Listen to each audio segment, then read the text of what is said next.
বস, বসির ভাই আছে না, পোস্টার দিয়ে বইরে ফেলাইছে। চেনে যেই খালি পোস্টার, ব্যানার, ফেস্টুন, অভাব নাই। তো পোস্টারে কি লেখা রে? নানান লেখা। ক্ষমতায় গেলে জিনিসপত্রের দাম কমাইব, ভাতা দিব, বিধবা ভাতা দিব, রাস্তাঘাট করব, স্কুল কলেজ বানাইব, অনেক কিছু। আমরা আপনার পোস্টার লাগাবো। না না না না না, আবার কোনো পোস্টার লাগাতে হবে না। আমি এমন কাজ করব, আমার ছবির পোস্টার মানুষের হৃদয়ে থাকবে।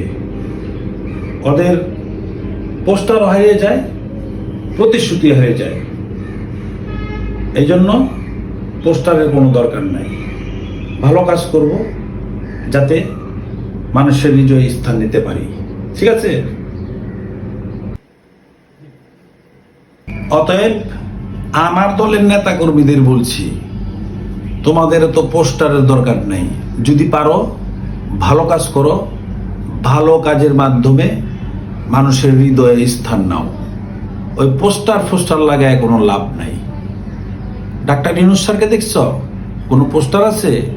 কিন্তু তার দাম এখন মানুষের হৃদয়ে হৃদয়ে।